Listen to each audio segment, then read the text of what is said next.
If you run into the problem where your seat is not moving by trying to push any of the controls and it's not moving at all, you can check the fuses.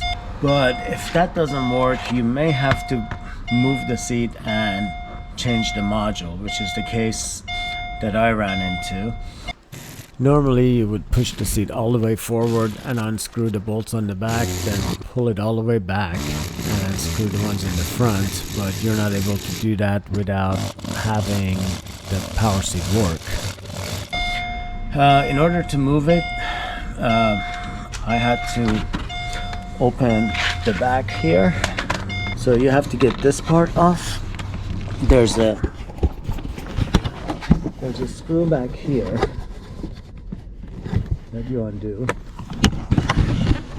and then you can remove this part, open this up, and you have one main screw here underneath this, and you have 1, 2, 3, and 4 screws. These on the side hold this part and this part. This here will take this unit off. Don't forget there's a connector under the massage controls that you have to disconnect by pulling out. I had to use an adapter to get to the screw since I didn't have a screwdriver that was short enough to get in there and turn this one screw.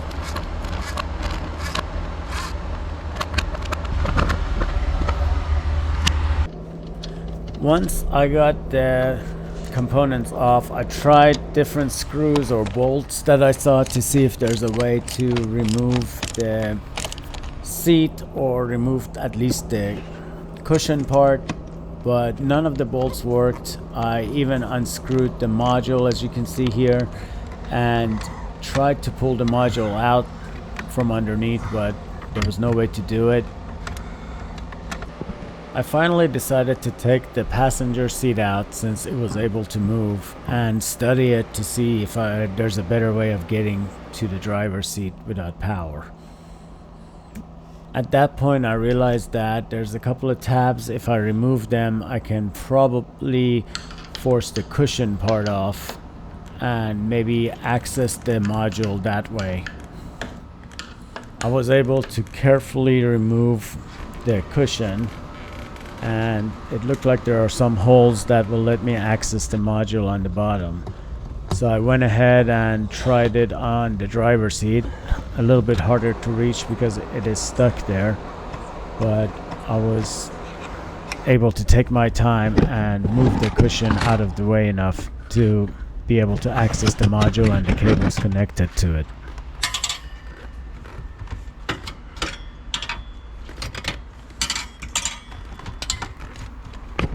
It's a really tight spot when you're working inside the seat, but I'm going to show you how to remove the cover of the module. Here is the module. You can move the tabs and it opens, and the back part of it you can actually just pull off, and there's 4 tabs there that will come off so you can access the connectors. Once I removed the cover of the module, I saw all the connectors that control the motors, and I had to figure out which one was responsible for moving it forward and backwards so I can unbolt the seat and take it out. Since the passenger seat was easier to access, I tested the different colors and found out that the green one is actually the one responsible for moving the seat forward and backwards. There are 2 thicker wires that are the power wire on each of these connectors. On the green one, it's the black and white one. And if you push power one way, it will go forward. If you reverse the polarity, it's going to go backwards.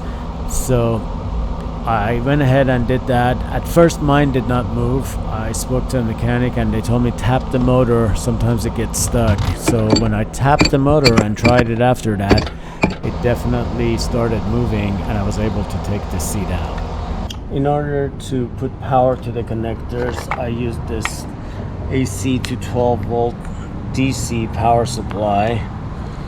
and plugged this cigarette adapter into it.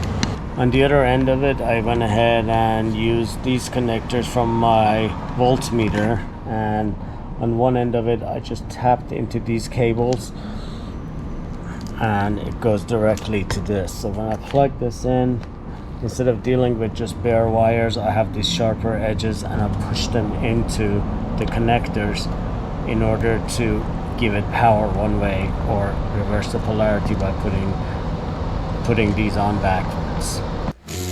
Once you're able to move the seat forwards and backwards, then you're able to get to the bolts and unscrew them. The mechanic that gave me the tip about tapping on the motor, I asked him what would I do if it still doesn't work, and he said at that point may have to just do whatever it takes to take the seat out. He said he has actually had to destroy seats to take them out and get a new seat in there if the motor doesn't work. So as far as I know, the only way to do it is by getting the motor to work. There's not a manual way of doing this. If anyone does know of an alternative to this, please put it in the comments so we can all learn from it.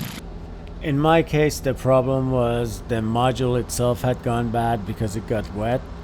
I ordered one off of eBay.